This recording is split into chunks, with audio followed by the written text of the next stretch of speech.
and welcome to Staff Picks, the podcast for movie nerds by movie nerds.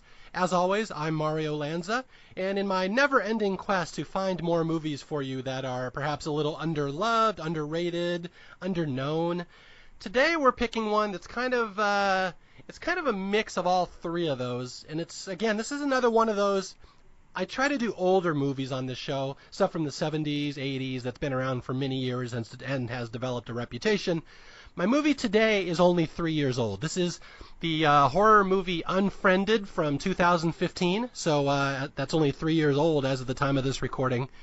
And the reason I wanted to bring this one on and talk about it is because I can already see where it's going and what its reputation is going to be, and I wanted to head that off. I do not want this to become the Blair Witch Project. So let's delve right into it. You may have seen it, you may not have seen it. My co-host today, her name is Fiona Carter. She is a horror author, writes young adult fiction. She's a very prolific writer and very well-versed in horror movies and the history of horror movies and stuff like that. And you may also know her because she is married to one of my previous co-hosts, Matt Carter. This is his wife. Welcome to the show, Fiona Carter. Hi. Nice to be here. Yeah, I'm so excited to get to talk to you because for people who don't know, Matt and Fiona are one of my favorite couples because, and I say this in the nicest possible way, you guys are both a couple of little psychopaths. Oh yeah, completely. So I'm so excited to have you on here as well to get the female perspective that Matt was unable to offer.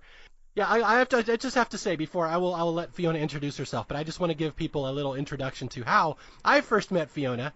In that I knew Matt. Matt is one of my friends going back many years, and he was dating this girl, Fiona, and he brought her over to my house for Halloween one year.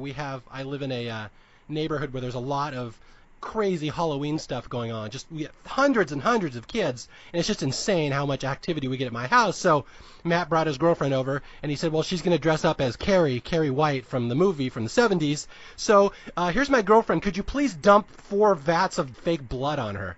So this is my introduction to Fiona, that hi, my name's Mario. Yeah, could you lean forward so I can get a little more blood on your bosom? So anyway, this is my introduction to Fiona. Welcome to the show. Yeah, I have all the pictures of that, by the way, if you wanna share those. Tell us a little about yourself. How did you get here? How did you become a horror author? What is your relationship with horror? Tell people a little bit about your writing career. Well, I write under the name Fiona J.R. Titchenell. It's Titchenell, because everybody asks. I was already writing sort of young adult fantasy that was nowhere near publication ready when I met Matt in college at PCC, and we just hit it off, swapping our writing and starting to write together. He was the one who introduced me to horror as a genre. I was very, very sheltered when it came to pop culture when we first met, and this was just opening up a whole new world for me. And we started writing together. We've written the Prospero Chronicles. I wrote Confessions of the Very First Zombie Slayer that I know of.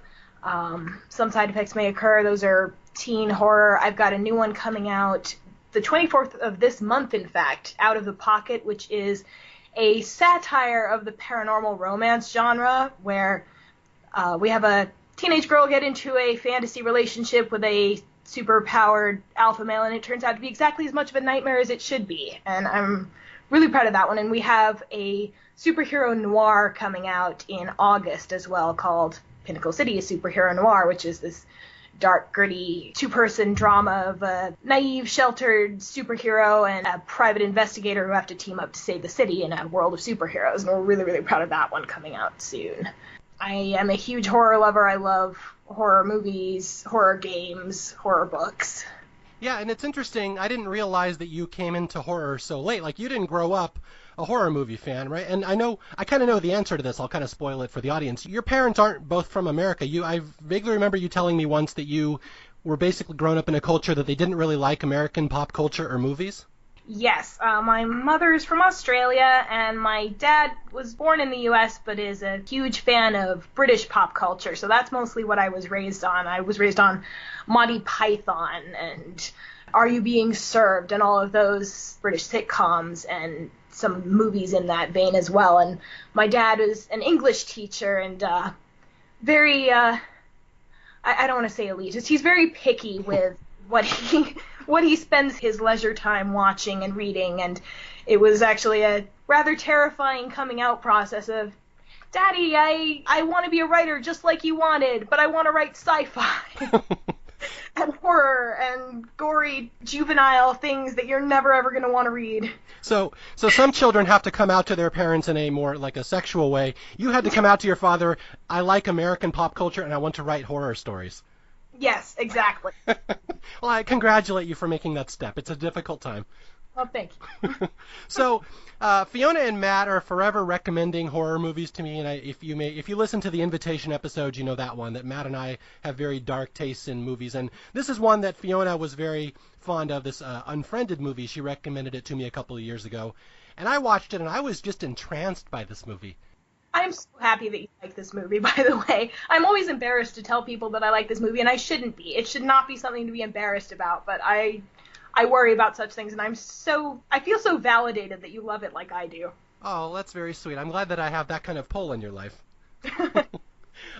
Yeah, so I watched this the first time, and again, I'm really not very good at modern movies. I have such a vast knowledge of movies, especially horror movies and comedy movies, up until about the year 2000. And that's the year our kids were born. Our daughter was born. We started having kids, and we just dropped out of pop culture for about 10 years. So I'm reliant on these psychopaths, the Carters, to give me up-to-date knowledge of the modern horror movies. And yeah, Unfriended is one that came to me, and I watched it, and like, that was just so cool. And it's like, I can't think of another horror movie that's anything like this one. No, there isn't one. That's what's so special about it. It's completely a trailblazer. Now, do you know the history of this? Was this movie a big hit? Like, I was reading about it today on Wikipedia. I saw that it got a big viral marketing kick behind it, and they had all these tie-ins with websites and social media stuff. Was it a big hit when it came out?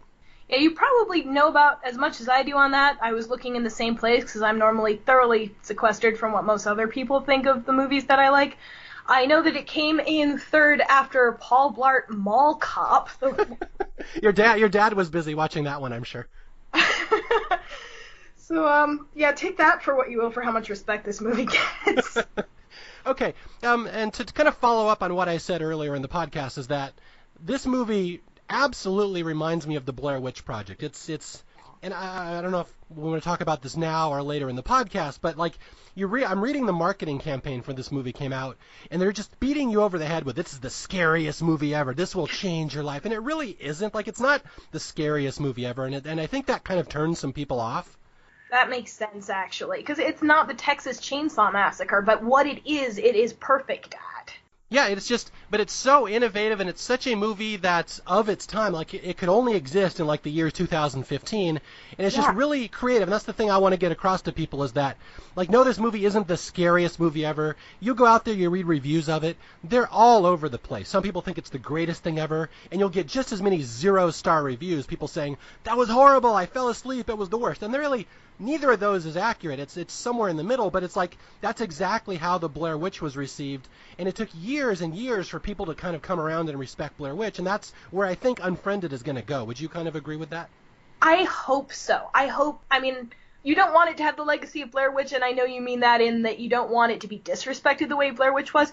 I hope that it has the legacy of Blair Witch in that it did eventually come around and gain respect. I'm afraid that it's just going to be forgotten, which would be a tragedy.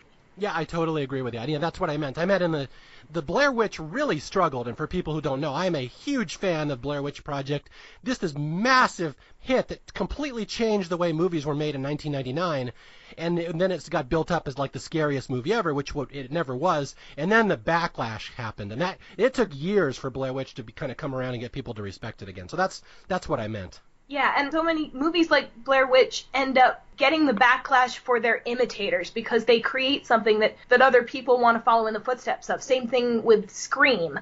And it's not fair for that to come back on the movie that started it all just because others try to imitate them badly. But that hasn't happened with Unfriended for some reason. I have not seen any movies that try to be the next Unfriended, which, benefits it in the way of not being blamed for those movies. But I also feel like it should have the respect of that compliment by imitation that is usually done so badly for other films like it.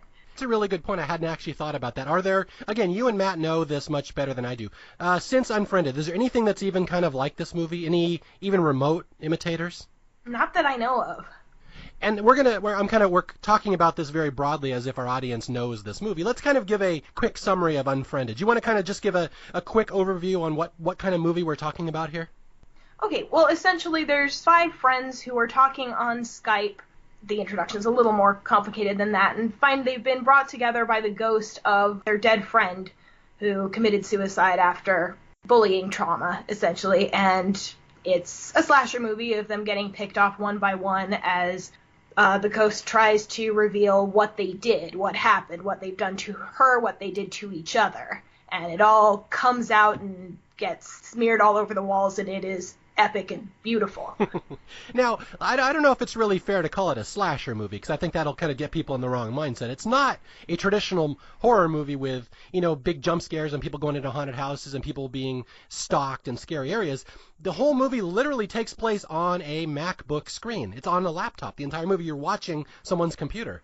Yeah, the entire movie happens just within that frame, what would be on the computer screen, except for the end, which we'll get to and complain about, no doubt. But other than that, it's so claustrophobic and so effective that their whole world is inside this screen together. Mm-hmm. And I have heard it described as a slasher movie. It's also a ghost movie. None of those descriptors fit it perfectly because there's nothing else exactly like it. In a found footage movie, you kind of hear that as well. Again, tying in with the Blair Witch Project, it's not really a found footage, but it's like in that realm. It's a visual epistolary in the way found footage is. Wow, I like that word. That's a first on Staff Picks. Thank you. Okay, so this movie came out, and again, it's all takes place on someone's computer screen, and that's what I can't get over, how creative this movie is. And again, this isn't the type of thing that's for everyone. I would not recommend this to every single horror movie fan. And again, you go and you read reviews on Unfriended, and people just... It's the weirdest thing that people don't like innovation in horror. It's the weirdest thing. They just don't appreciate it. Yeah, totally with you on that. Or whenever it happens, there are the people who recognize what's special about it, and then there's everybody else. I feel like that's the thing with modern horror movies tend to get the reputation they kind of follow the template with the same beats, the same jump scares, the same little noise crashes. And this movie doesn't go for that at all. And again, I'm not even sure this is one of the scariest movies I've ever seen. And I'd even argue, just going through it, I think it's about maybe 10 minutes too long, which is kind of funny because it's only about an 80-minute movie to start with.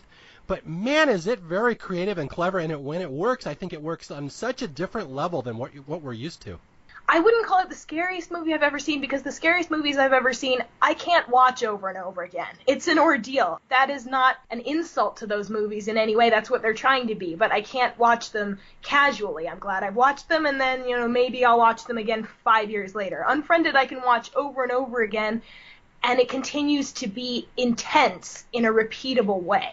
Okay, here's the 3 things that kind of jump out to me on my last viewing. Again, I just watched it today. I've seen it a couple times. I showed it to my daughter, which is the end-all, be-all for me of if I think a horror movie is good when I start showing it to my kids, and my daughter, Vanessa, liked it. So, very excited about that. And the 3 things that really jump out to me about this movie is the use of modern society to tell the story. Yeah, it's so authentic for the exact microcosm it's representing. Again, there's no haunted house, there's no, serial killer, there's no vampire. There's this movie is told through the websites Spotify, LiveLeak, YouTube, Facebook, what else we have? Instagram, Chat Roulette, and Skype. And those are the main characters in the story, and it's all told through them, just in a variety of different ways, which is, I can guarantee you've never seen a movie that does that like that. Yeah. And the other thing, the second thing that jumps out to me is that just how mundane this movie is. Like, it just feels like a slice of life in these kids' lives. Like, it's just any other day. It escalates. And that's, I think, the word we're going to use a lot in this podcast. It escalates. Yeah, and that is what makes it so intense, is that it feels like something that could just happen at any time because they've so vividly painted the everyday that it comes out of. You feel like you're there. You know these people. You grew up with these people, or at least if you're me, you feel like you grew up with these people because you were their age. And yeah, perhaps I'm a little older. I'm an old chunk of coal compared to the rest of the people in this movie, but it's a movie not made for people my age. It's made for obviously a different generation, and I can totally respect that. I think it's just really cool. I mean, right down to the fact that, like, they're ripping news out of the headlines. Like, the whole premise of this movie is that this girl has been bullied on the internet and killed herself, and all these people mocked her and did it, and she's coming to get her revenge, which is very I hate to say it, very topical to the stories you hear in the news these days. Right, and I think that's a big part of the reason that certain people don't like it. Another reason I'm so psyched that you do. I feel like people resent it for being a specific representation of young people who are being young not in the 80s. Interesting. Yeah, that it's actually taking seriously things that affect them. So you think it's an older critics and older viewers are the ones that tend not to like it. You think younger people do like it? I know that there are plenty of young people who don't, but I think that that's a contributing factor. Oh, I had not actually thought about that. That's a very good point. So I am happy to be the one guy who grew up in the 80s who really appreciates this movie. So my love from my people to your people. Aw. And the one last thing before we delve into the plot here is that the neatest thing about this movie, just from a filmmaking technique, is it feels like it was filmed in one big take. Right, and parts of it were, right? Yeah, it was. We'll get into that in the trivia, but yeah, they were trying to film it in different segments, and different people's on the screen were filmed in different parts, and the actors were saying, well, that doesn't really work. That's hard to work that way. We don't get each other's cues. And so one of the lead actress basically said, let's just do the whole thing in one big take, and they did, and that's really a large chunk of the movie is to see that one take. I'm so glad they did that, because that is another part of what makes the movie so special, is that there are no cuts. This all happens in like an hour of these people's lives, and there's no downtime, there's no break, there's no walking away from it and breathing. It just keeps on, as you say, escalating. All right, are you ready to walk people through the plot of Unfriended? Absolutely. Okay, so here we go. So we'll start off, and again, I can't reiterate this enough, that it just takes place on a computer screen the entire movie, is that we open it up, and we're watching a video on Live Leak, I think. No, it's the YouTube video, and it's basically this girl gets drunk at a party, and she passes out, and she basically craps herself, and it's basically her friends laughing at this video, and we pull back, and we're basically watching someone watching this video of someone humiliated at a party, correct? Well, we start out with the video of Laura actually killing herself. That's right. That's first. From there, we get the link to the video that is the attributed cause of her suicide, and we don't get to the end of that yet. We just get hints of what it's going to be, little bits of it before it's interrupted, and we keep getting gradually more and more of the details of that video as we go. Okay, yeah, that's right. So, yeah, we start with literally a suicide. There's a website out there, a real website for people who don't know, called Live Leak, which shows very controversial things like people killing themselves. And we see an actual video on Live Leak of this girl shooting herself in the mouth, the what is her name? Laura Barnes? Laura Barnes, yes. And this is the greatest thing. If you go on Live Leak, that video actually does exist. It does. Yeah, that's the coolest thing about this movie is all these videos and links and stuff, they cross-market it by putting the actual videos and stuff on the internet. So, like, that video actually is on Live Leak as if it really happened, and I think that's so cool.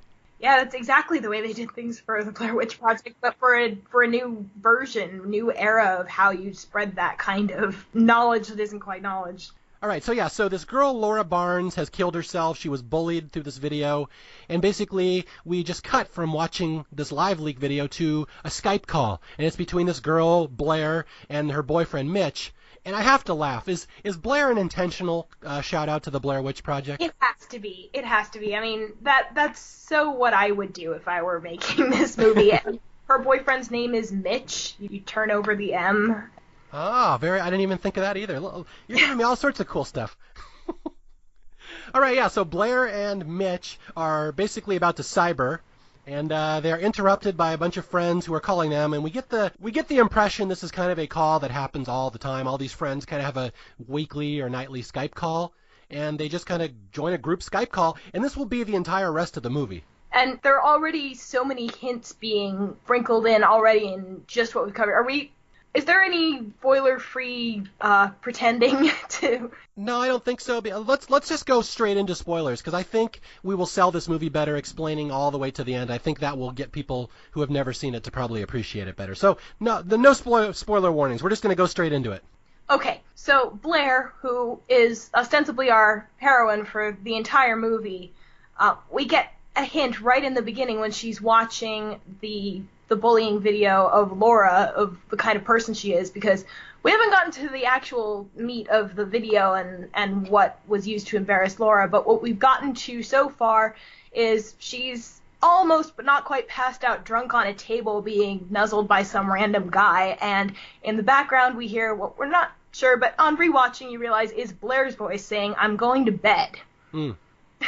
So Blair bailed on her.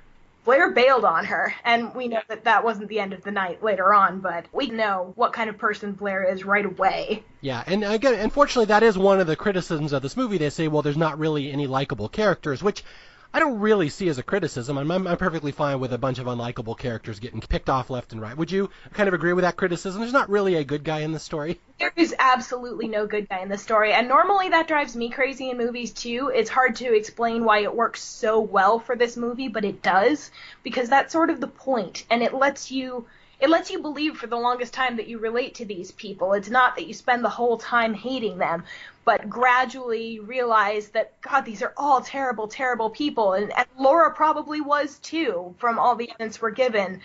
This is the implosion of their facade of niceness. Yeah, and that's something that really jumped out at me as well, is that, again, it's all these horrible kids that have bullied this girl to her death.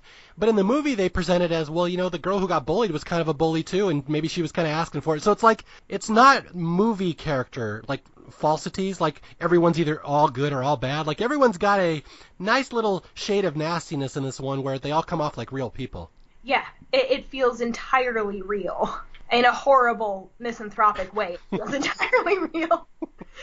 Okay, so there's this big Skype call, and there's 5 people, and they're all talking. All of a sudden, if you've been on Skype, you know, you can see everyone's picture who's in the group call at the time. There's this unidentified person in their chat with them, and it doesn't have a profile picture or anything. It's just a blue box with a silhouette of a head in it. So default user. Default user, there you go, thank you. You know the lingo much better than I do. So yes, the default user is in there with him. So they're all having their little chat, and it's video. It's like live video. We see them from their webcams. They're all just talking, and they're like, who's this other person in our chat? And at first, they just don't pay him any attention. They're like, oh, that's a glitch. That's nothing. And as the night goes along, it's going to start escalating that it's a little creepy that, wait, someone's in our chat listening to us. Again, there's so many more beautiful hints. Everything is so densely packed with details. Every page they go to, every ad on it has been thought out. And we've got Blair and Mitch, when they start getting worried about who is this other person on the call, we get more of an impression of their relationship through their separate texts, because Blair immediately assumes that Mitch is messing with her. Mm-hmm. We don't even know necessarily that their texts are real. She could be messaging with the ghost of Laura Barnes for all we know, but the quickness with which she jumps to that conclusion just shows way early the massive trust issues that this couple has that are going to come out later. Like, even in their original cybering call, Blair's saying, I want to make prom night the night, and Mitch's response to that is, you wouldn't lie to me, like she does all the time. Like, try watching the movie sometime and count the number of times Blair tells the truth about something. You will not get drunk. Oh, wow, I didn't realize that. Yeah.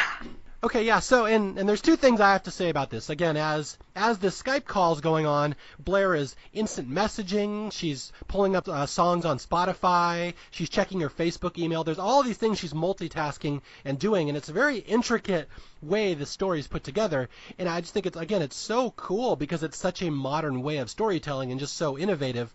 But I do have to say, for us older people, that this movie is an absolute bastard to try to watch on a movie screen on like a DVD, because you can't read everything. Like, I literally have to read half this movie to my wife sometimes. Yeah, you do need a good screen and a good pair of glasses to be able to watch it. So again, watch this on a big screen, on a Blu-ray with glasses, or even better, I think, is on a laptop. I was watching it today on a laptop, and I thought it was far more effective because, like, it actually feels like an app that's just open on your screen. You kind of forget you're watching a movie at times. Yeah, that makes sense. That's its natural habitat. Yeah, so, again, just the old person here not realizing that everybody already watches movies on laptop. But I will give you old people a warning that this is a tough movie to try to read. You were talking about her pulling up different songs and things, and I just had to say the soundtrack on this movie is so thoughtfully put together.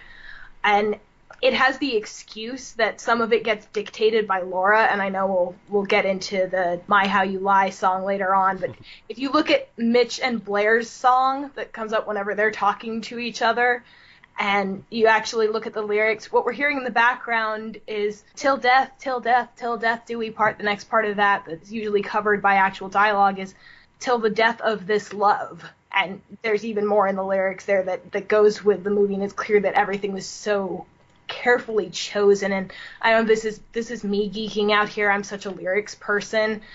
Even more so, Laura's song, the one she plays in her angry card showing video later on, is pretty much a summary of the movie. When you're weary and haunted, when your life is not what you wanted, when you're trying so hard to find it, when the lies speak the loudest, when your friends are starting to leave, when you're broken by people like me. That's the opening verses. I just had to geek out about that for a moment because somebody put a ton of work into finding exactly the right soundtrack for this movie. Oh yeah, and that's something I have in my notes. All throughout as I'm watching this movie, I just wrote, it took a lot of time to put this movie together. Like, there's a lot of thought behind it. Yeah, every detail is so clearly considered, from the cross in the background of Blair's room to the songs and the ads that come out, ads that Laura's probably putting there saying things like escape and who's following me, and the detail that when she brings up a police scanner code, it's a visited link. She's done this before. I'll tell you the one that I caught. I caught this one today, where at one point they think there's a Trojan virus in their laptop, so they all have a little link to download it. And Blair is trying to run this program, and she can't because there's files that are still open. Have you caught which files those are that she had open? Miley Cyrus on Saturday Night Live. That's right. She's a Miley Cyrus on SNL fan. Yes. Which is just perfect for what Blair would be watching. It totally is. Okay, yeah, so basically, not to beat around the bush too much, this strange person in their Skype chat is Laura Barnes, the girl who killed herself exactly a year ago today. And we're about to find that out in that all of a sudden Blair, the main character, happens to be watching the suicide video, the video that forced this girl to kill herself, and all of a sudden this little message pops up on her Facebook from Laura Barnes saying, "What are you watching, Blair?" And again, it's like Hal in the 2001 movie. It's like, "What are you doing, Blair?" I haven't seen 2001. Don't kill me for that. I know I'm supposed to. But yeah, it's perfectly creepy, and that's just the beginning of Laura being able to respond to things that Blair hasn't told her. Yeah. Laura is watching. And again, I've seen criticism of this movie. Well, if this creepy person is instant messaging them and maybe it'll hack their dead friend's account, why don't they just kick her off the network? Why don't they just log off the system? But that's kind of the fundamental underlying thing of this movie. These kids don't. They're curious. Hey, what is this? Like, they don't freak out automatically because kids nowadays obviously are so ingrained with this technology and these websites. At first they're like, this might be a glitch. They don't realize what's going on right away, that it just appears that someone has hacked their dead friend's Facebook account. And again, I just think how cool it is that Facebook is being used as a weapon in a horror movie. That's hard to do, so I appreciate how they did that. Yeah, and they go and explain in concrete ways all of the reasons that they can't stop this. Laura has thought of every contingency and every way to stop them and can hurt them in ways other than the computer. But yeah, it's also just the fact that this is their world. This is the space in which they have their friendship, and it's not something they can just leave. It would be pretty much like not going back to school. This is just the world that they live in. And again, they have a chance here to leave. They will not later. There's a certain part in this movie where Laura starts playing a game with them. You leave this chat and I will kill you. So they can't leave. But at this point, they still have a chance. And so Blair, our main character, is like, this is weird. I just got an email from this dead girl, Laura Barnes. And all of a sudden, her boyfriend sends her a link. You might not want to answer that.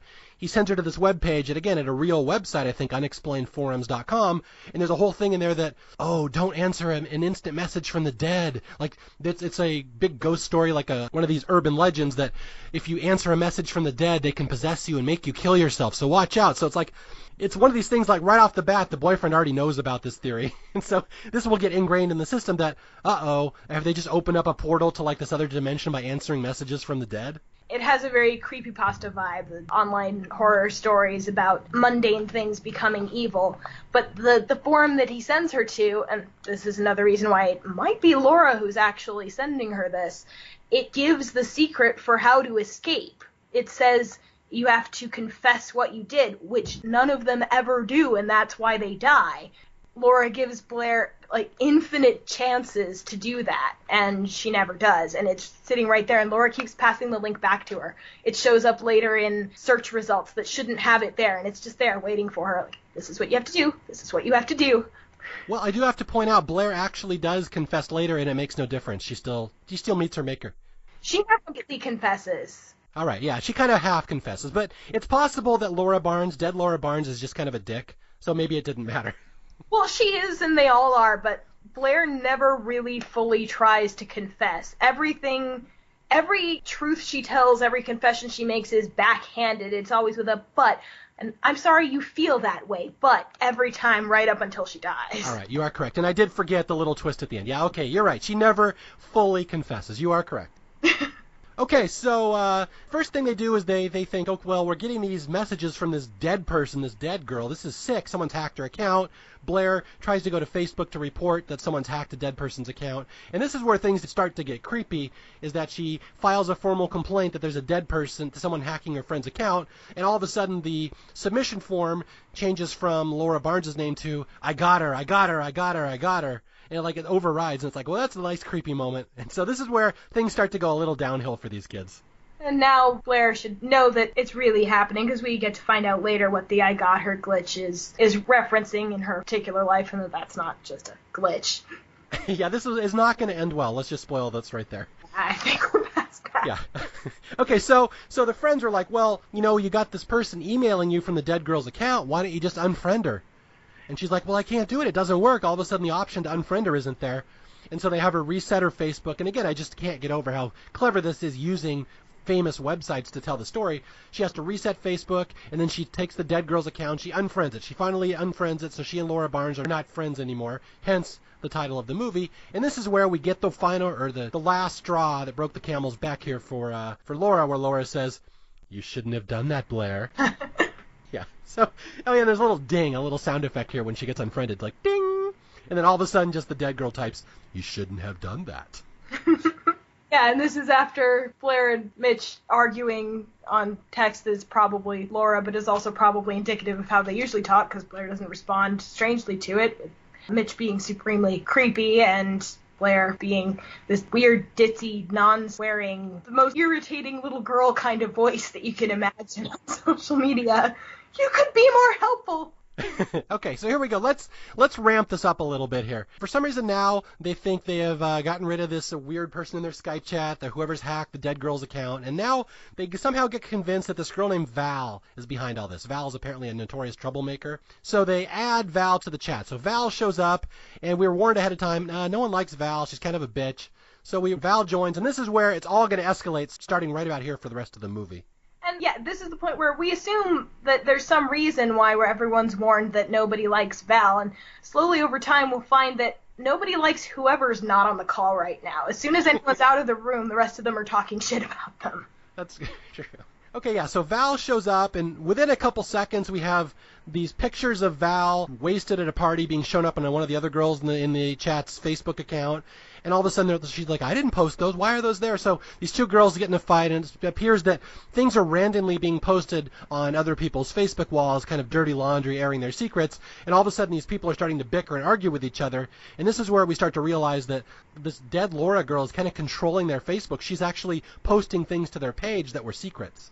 Yeah, and we also realize that they're incredibly quick to blame each other, probably because they do this kind of stuff to each other. Oh yeah. We find out later that they historically do horrible things to each other, and this is a pattern of behavior between some very horrible people. Yeah. So now the people are starting to bicker in the chat, and really the dead girl, Laura, hasn't done anything outright malicious yet, but this is where now she starts typing into the Skype call. And again, people who have been on Skype before know that you can talk, you can chat, but you can also type instant messages as like a group chat. And all of a sudden, this mystery person, default user, as we have referred to her, she all of a sudden has a name. What is it? It's Billy227, and she just types. And then one of the people in the chat's like, well, the glitch just typed. And they put a little, like Billy does a little smiley face. So all of a sudden, this mystery person that's in their Skype call is now typing to them. So now it's going to get even more creepy. Oh, and spoiler, everyone is lined up at the bottom of the screen when Laura takes it over in the order in which they're going to die. Oh, very nice.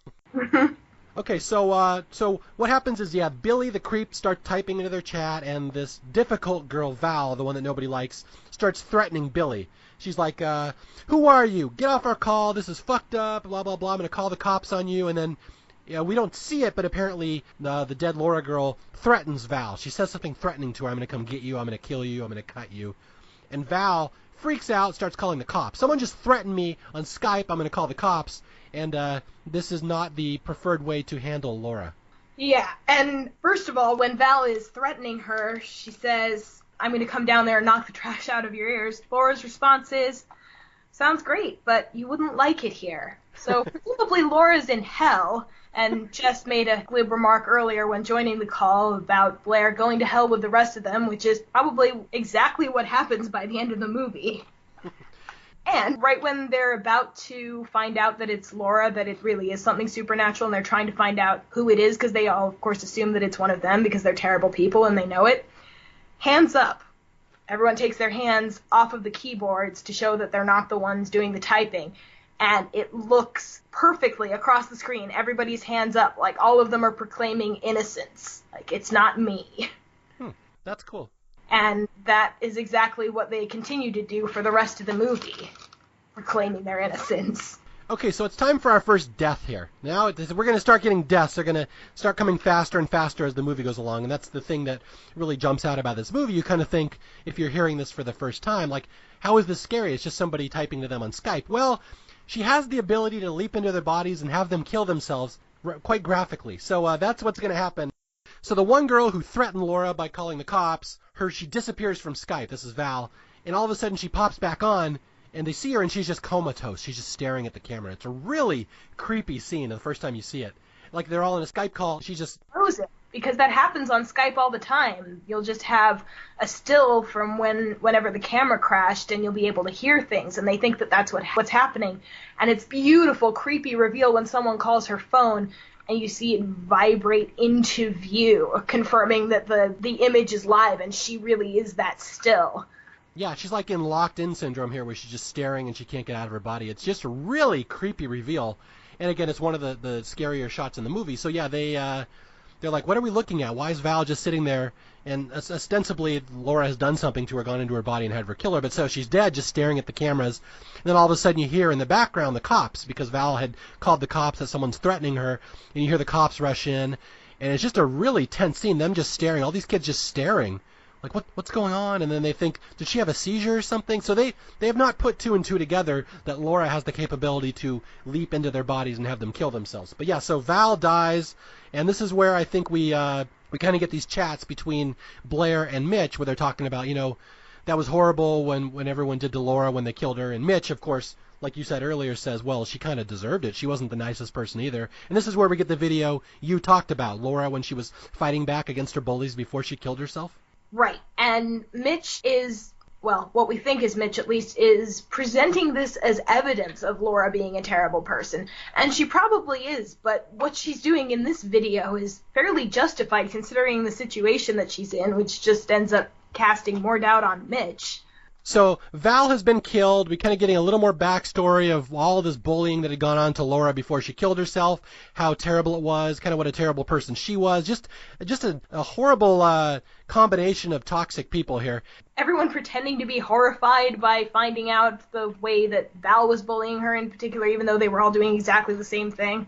Yeah, and this is where the Billy, the person in their chat, who is, of course, Laura, is going to escalate the game. And now she starts typing, and she's going to get real hardcore here, where she's in their chat, and she's going to start typing, you all have dirty little secrets. I'm here to expose them. We're going to play a little game.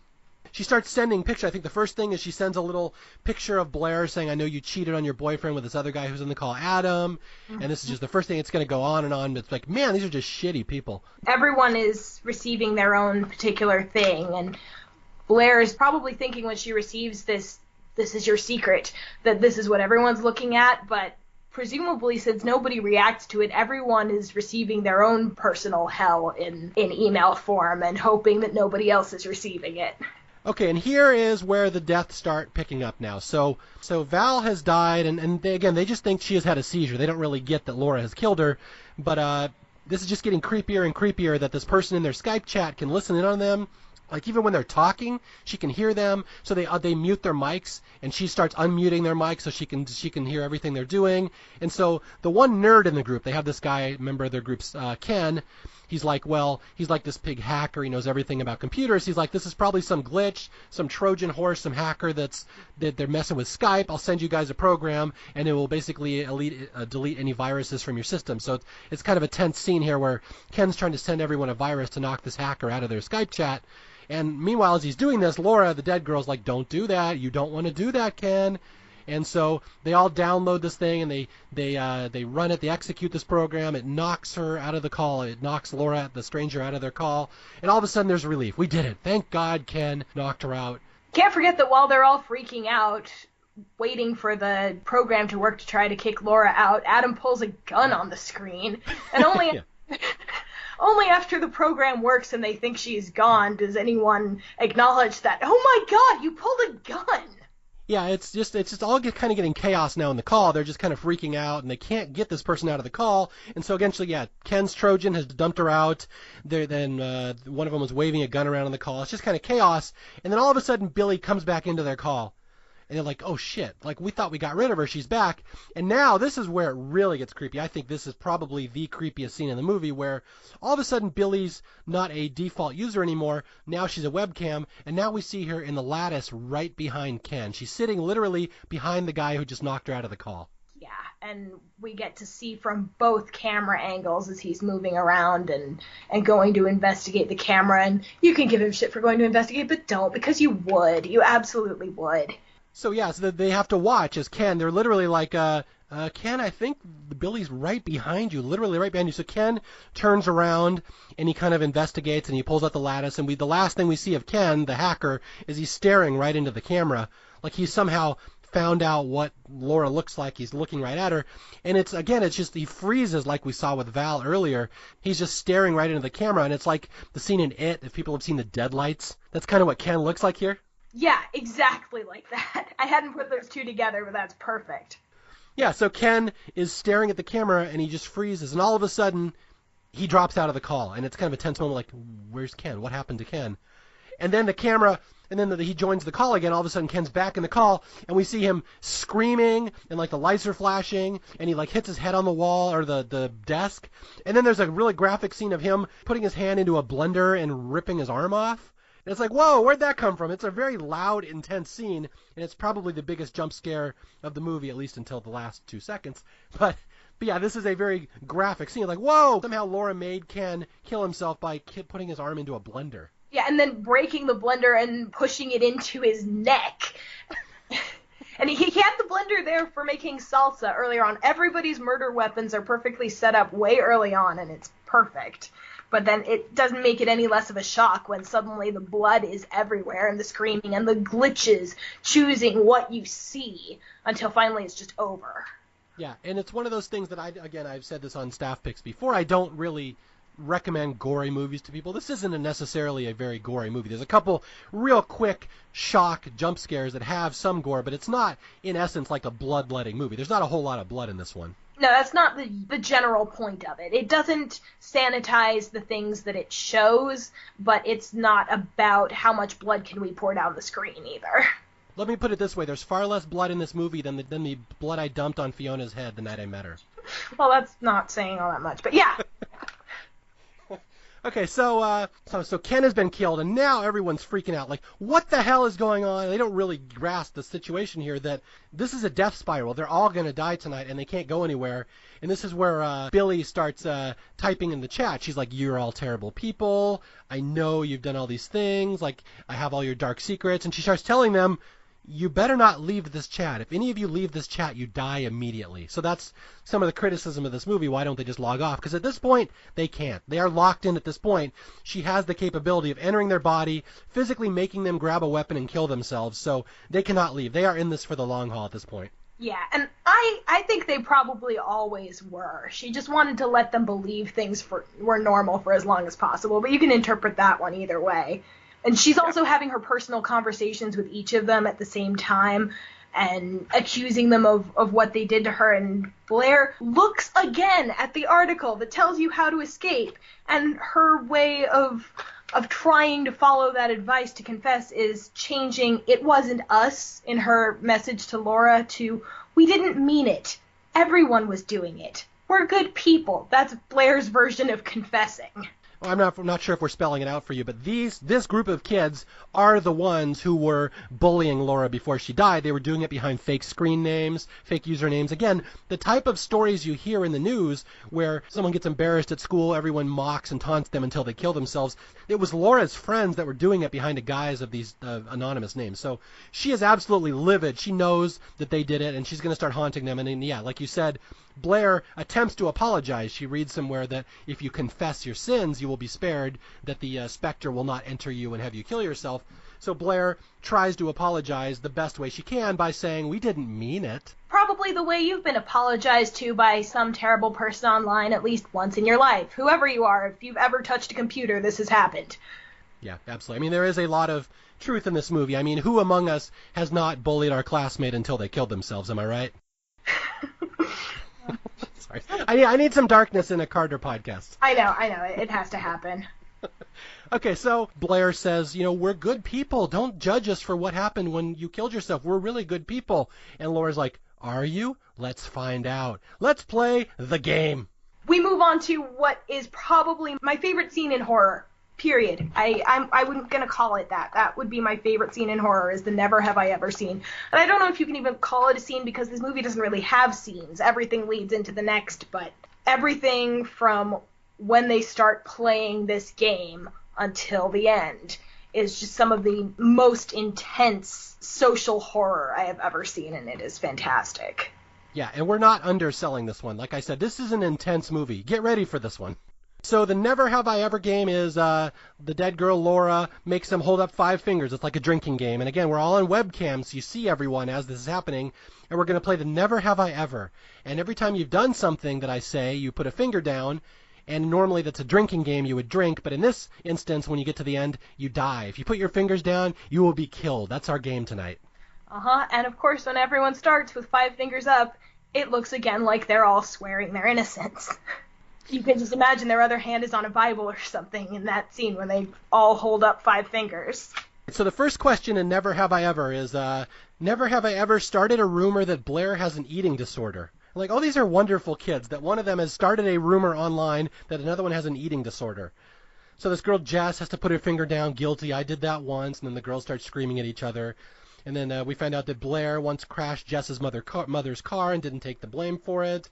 We found out that Blair's boyfriend Mitch made out with Laura Barnes before she died. Like he was kind of cheating on Blair, I believe. Just and then one of them sold out the other one for selling weed to the cops. So just again, these people that proclaim to be friends are just not. They've never been friends. They just will do everything behind everyone's back at a moment's notice. Yeah, they're just awful to each other, and there's a reason they have trust issues. And I just want to say for a moment here how amazing the actress for Jess is, because I feel like we've ignored her this whole time, and we will continue to ignore her because she spends most of the Never Have I Ever game crying in a corner while everyone else's drama plays out in front of her.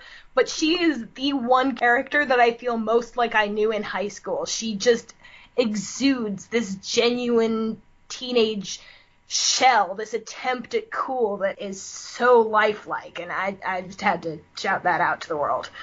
You're talking about Jess, right? The girl who never shuts up?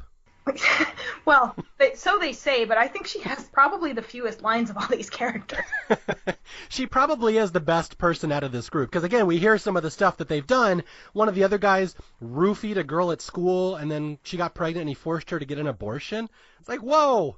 That is like our yardstick for these people, because in everything other than that, Adam, the one who did that, is usually the reasonable one. And he's the one who's freaking out in the Never Have I Ever game, finding out all the terrible things his friends did to him. Like his friend ratted him out to the cops. One of the others stole $800 from him.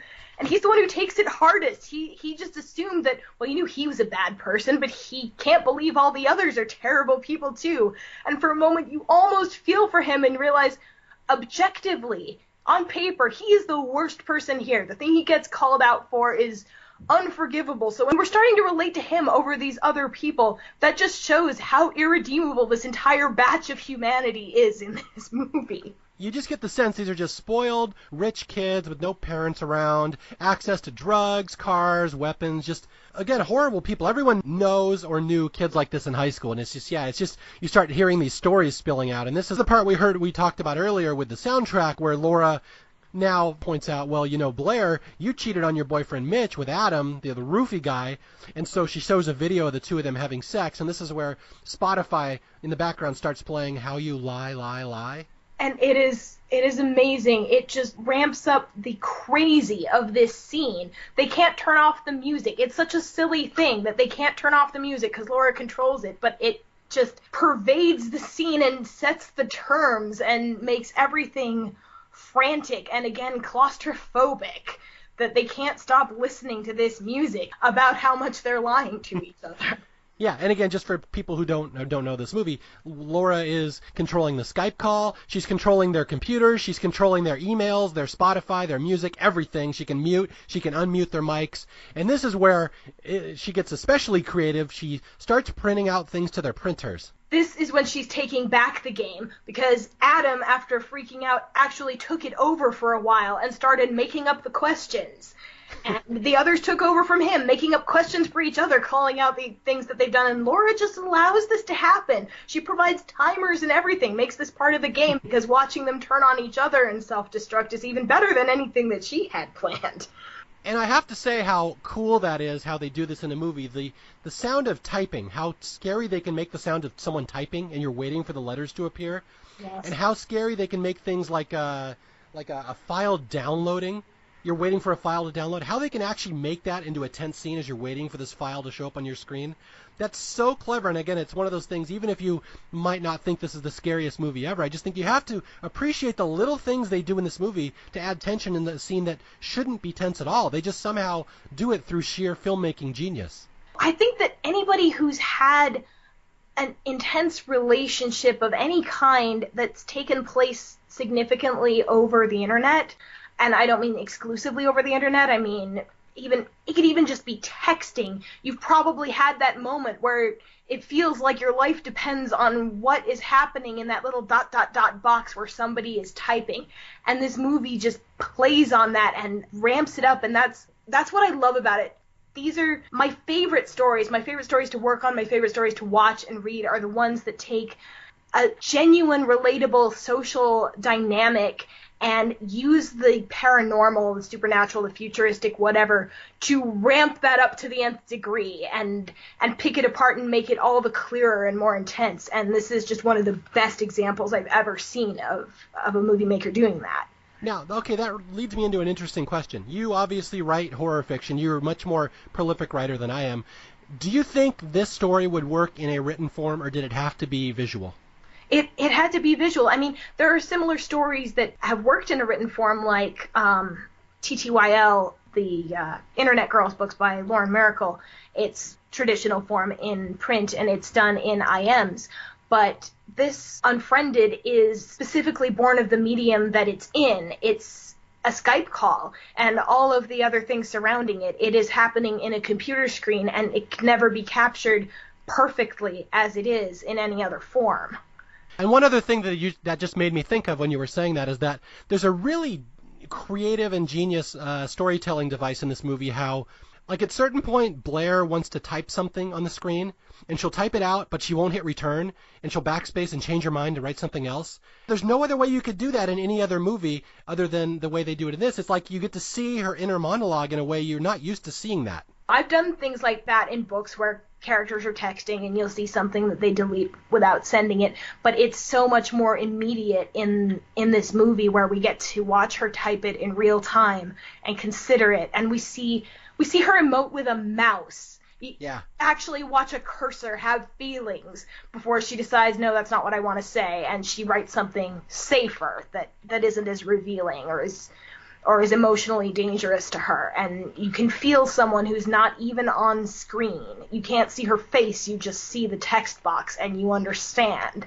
Yeah, it's a wonderful just way of portraying dread from someone you never see. And again, that was the hallmark of the Blair Witch. You never actually see the Blair Witch at the end of that movie. You never see Laura. I mean, there's a kind of a cheap ending at the very end. I don't know if that's really her or not. But it's like you were saying, you can see as the movie starts when Blair is moving her mouse around the screen and clicking on stuff, it's just like at a normal pace. As the movie goes along, you can actually see her, like the mouse shaking as her hand is shaking on the mouse. You can see the little pointer moving, and it's moving faster and faster, and it's a panic. It's just, there's so many subtle things that this movie does that are just so, I can't say enough about just how innovative it is. Yeah, it just absolutely makes the most of its concept and its medium. Gimmick, you can use that word without it being a negative thing. Sure, it's a gimmick, and it is done to the absolute best of its potential, which is considerable. And that's the thing, again, even if you watch this movie and don't think it's the scariest thing you ever saw, I just really, and I'm sure Fiona would agree with me, I just really think people should appreciate the artistry that went behind it. There's so much just little innovation artistry that I just think is so cool, and people should respect the effort that was put into this. Yeah, every detail is so considered and deliberate and effective. It is absolutely a work of art. And I mean, any movie is technically a work of art, but anything intended to be a work of art is technically a work of art. This is a masterpiece. I'm going to call it that. Is Paul Blart Mall Cop a work of art in your mind? I'm sure in the minds of whoever put their heart and soul into it, it is. I'm not going to watch it to find out. All right, I'm going to cancel next week's episode of Staff Picks, which is Paul Blart Mall Cop. I might have to listen to that. All right, so anyway, Laura is now printing stuff to people's printers, and this is where we get an especially neat little game of the prisoner's dilemma here, where Blair has been given a piece of paper. We don't see this until later. Her piece of paper says, if you hold this up, Adam will die. And Adam also gets a piece of paper. If you reveal this, Blair will die. So it's now a game of chicken. Who's going to hold it up first to kill the other one? And Laura starts a little countdown. And again, I can't get over how creepy these countdowns are. All of a sudden, number 10 appears on the screen. The 9 starts counting down. And this is a real tense scene. Who's going to hold up the piece of paper first? And, of course, our little hero, Blair, who is a horrible person as well, holds it up at the last minute and even says, if you reveal this note, Adam will die. And in that split second, Adam grabs the gun on his desk, holds it up to his face, and shoots himself right in the face. And it's very violent and sudden. It's like, whoa, this movie is not holding back at this point. Yeah, but it must be acknowledged in Blair's small defense that she did it because Mitch was going to leave the room if no one told him what was on the note, and if he leaves the room, he dies. So that's kind of on him, too, for losing his cool and pushing it to that point, because right up until the notes are printed, they're all still yelling at each other and deflecting. He and Blair are yelling about the fact that she cheated with Adam, and she's being Blair about it, but it only lasted like a second. Why are you telling me that? That doesn't make shit better. And it's like that, the excuses that they are making to each other, and it's that crazy. And then when the notes come out, they really do try not to kill each other, and it is Mitch threatening to leave that makes Blair not really choose between Adam and herself. She's choosing between Adam and Mitch in that moment when she kills him. And I do have to, there's not too many little jokes in this movie. It's not a very funny movie, but there's a little kind of one that I appreciate, an underselling of a joke here where everyone's screaming because Adam has just shot himself in the face. There's only 3 people left. There's Mitch, Jess, and Blair, and they're all screaming. And all of a sudden, Billy just kind of types at the bottom of their screen, we're still playing the game. All right, I'll give the dead girl some props on that one. That was a good joke. Yeah. So Laura has basically offed everyone now, and Laura's going to pick up the pace. Laura just at this point is like, goodbye, Jess.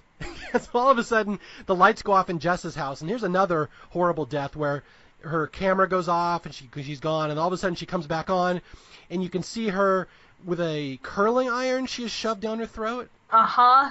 And meme text over it. Yeah, Laura not only kills her, she immediately makes a meme. So perfect. And it says, what does it say? Jess is finally STFU. STFU. Yeah.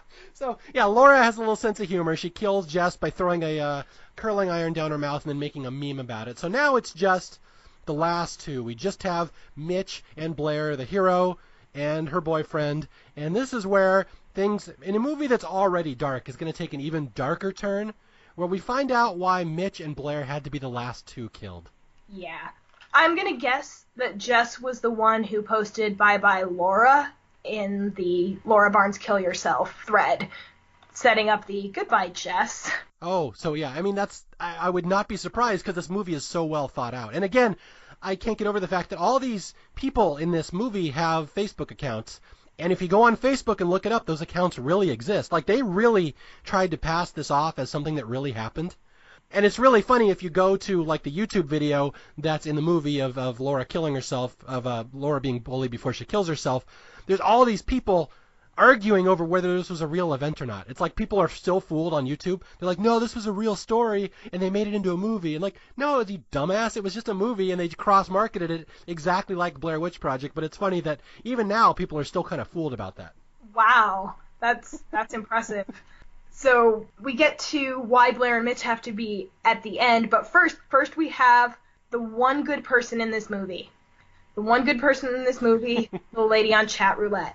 Yes, it's the only good thing that's ever come out of chat roulette. Yeah.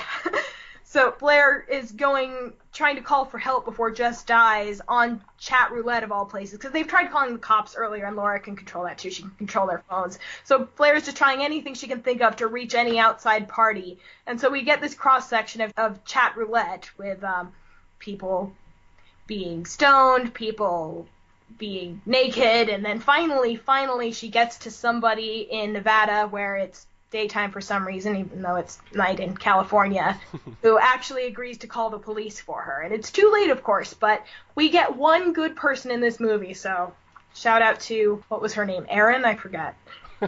The chat roulette hero. Yes. Yeah, it's too bad this would have given it an immediate X rating, but it's too bad knowing chat roulette when she went on there, if the first person that clicked on her wasn't like a dick pic or something. That would have been very fitting for chat roulette. Well, it's close. I mean, she gets to a guy who's standing up and about to take off his underwear, but... Well, I'm glad they put a little shout out to the true reality of chat roulette. Mm-hmm. All right, so Mitch is about to die here. Mitch is going to be the next one. And this is where we find out why Mitch had to be right at the end to die, because Laura posts the video of her passed out drunk, and basically it was at a party, she got drunk, she passed out, she shit herself, she's got crap all over her legs and panties, and they had superimposed something over it. Leaky Laura? It turns out to not even be about that guy we saw with her earlier. It's just she passed out, she shit herself, and they post uncreatively over the end of this video, Leaky Laura, kill yourself. Yeah. And the next question is, never have I ever posted the video of drunk Laura. And that's what we're getting down to finally. That's what we find out, that Mitch was the one who posted this video that ended up having her kill herself. And she knows this, and she posts it, and we finally learn the truth. And this is where she makes Mitch instantly grab a knife that he has held earlier in the movie. He had a little knife. He grabs it, he plunges it into his eye, he immediately kills himself. And now we just have the traditional, in any horror movie, the surviving heroine, who we would argue was not heroine, Blair. It's now the final showdown between Blair and Laura. Uh-huh. And first, she had to sell out Mitch. Laura let her believe that was going to be the last question, who posted the video. And we see Blair, again, emoting beautifully through the text box of, am I going to tell, am I not going to tell? It wasn't him, I swear. She deletes the I swear. And then finally, when it's counting down to the very, very end to you're going to die, it was him. And that's when he dies. And now it's her and Laura. And she wants so badly to convince Laura they're still friends. She clicks the heart-wrenching view friendship on Facebook and goes back and shows them as children together and says, I'm so sorry we drifted apart. And Laura, drifted apart? Is that how you remember it? And you're glossing over the fact that there's a wonderful countdown going on now. Oh, basically, yeah. Blair has 45 seconds to live, and this is all you see. Her last 45 seconds of her life is just counting down on the screen, frantically doing everything she can to convince Laura they're still friends. We grew up together. We drifted apart. Why are you still counting down? What do you think that I did? Then we finally get the full version of the video. We've seen several shortened versions of it. We get up to the end that we think is the end with Leaky Laura, kill yourself. We finally see the unedited version where Blair turns around the camera and she's the one filming it, and she says, I got her, which is what the first glitch said. That's right. That's what that's the premise of the movie here, that this girl who professed to be Laura's friend all her life, her best friend, she is the one who filmed the video of her passing out drunk. She's the one who gave it to her boyfriend to post on the internet. They all hid behind all these fake usernames and mocked her and made fun of her and told her to kill herself. Laura ended up killing herself, and now all the truth has been revealed. Blair was the one who did it, and this is it. All the lights go off in her house, and Blair's like, oh no, please, Laura, please. And all of a sudden, her laptop slams down, and it's pitch dark, and the last thing you see is this specter of a ghost screaming towards her, going, ah! And that's the end of the movie. But the thing is, there's an even better ending that got lost in there, because before Laura closes the laptop and comes after her as a ghost and kills her, she posts the full version of the video with Blair's face and reveals what she did. And we get the flood of hate hitting Blair's Facebook wall instead about, you killed her, you're a terrible, terrible person. And then Billy, the screen name of Laura on the computer, just logs off, and we see Blair's face completely alone on the screen. And that is where I will, to the death, contend that the movie should have ended. It should have ended with Blair alone and the pariah that she made Laura. Interesting. Yeah, I do agree that I think the jump scare at the very end is kind of cheap. It kind of cheapens everything the movie has been working up to that point. Maybe it's a component of just how movies have to be made nowadays. You need a jump scare. I'd agree that, just having her at the end guilty for all she's done, having all her friends now sending her instant messages saying, you killed Laura, you need to kill yourself, Blair. I would argue, I think you're right, that's probably a stronger ending.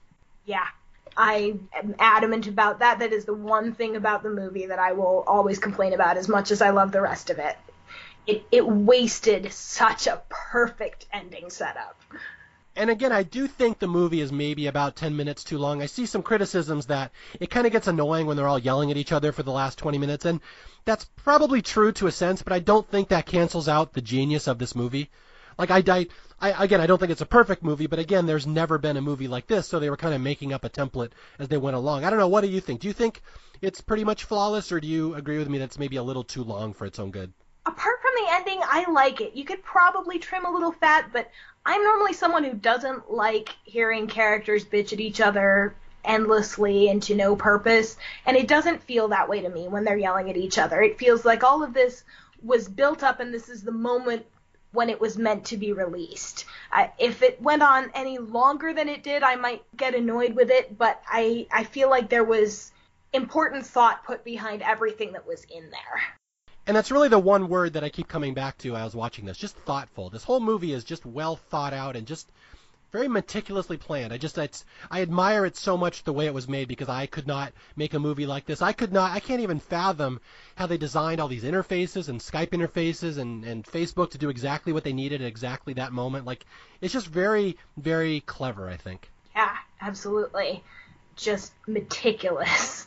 Yeah, and it's one of those movies you think about, and I say this a lot on horror movies when I talk about them. I don't really care about how scared you are when you're watching it. What I really value in a horror movie is how much you're going to think about it afterwards. Will it sit with you? And this is one of those movies that it just kind of sits with me. I always think about it. I was on Skype once late at night, and I was typing, and I heard the sound effects of Skype when you connect to a call. I was just kind of thinking of this movie. I'm like, that was kind of a creepy movie. Yeah, exactly. There are movies that scare me, and I think about them, and there are movies that scare me, and then I never think about them again. And there are movies that I won't say it ever knocked me out of my chair with fear, but it lingers, and it's about the storytelling, not just how much adrenaline boost did you get off of it. Yeah. And I will forever associate the sounds of Skype with this movie.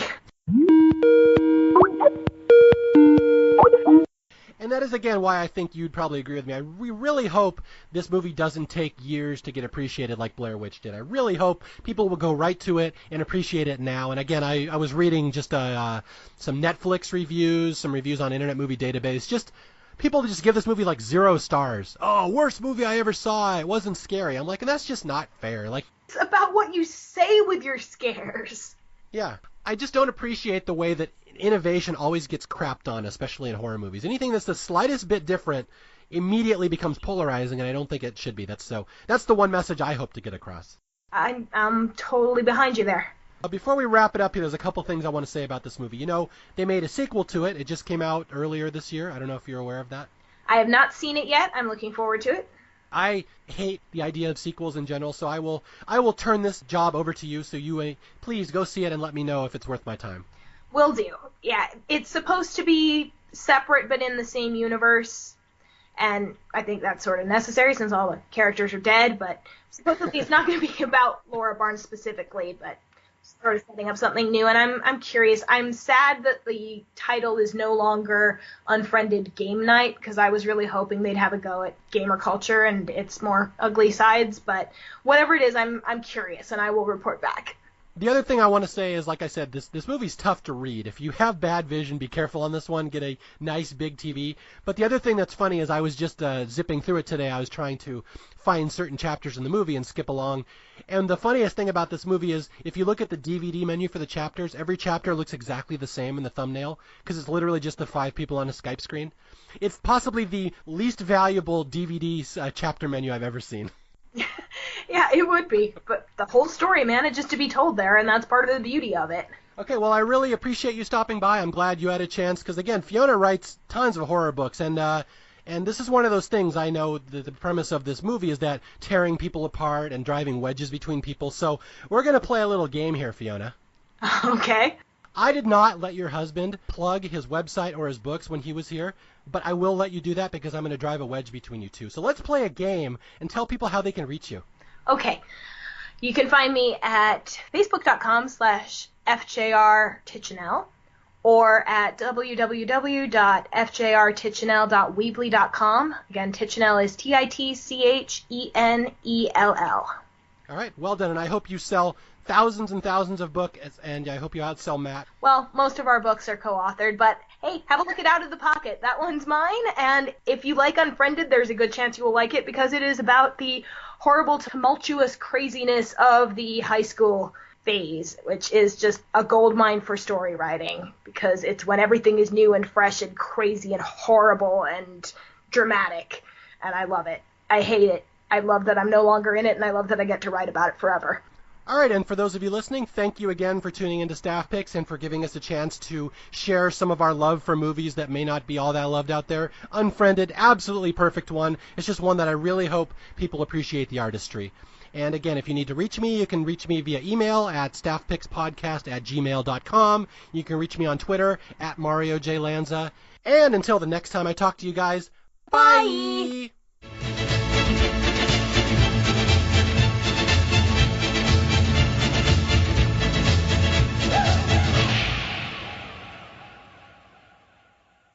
I got this one. What the fuck are you doing? Easy one. Never have I ever... Son, oh, blart, mall cop.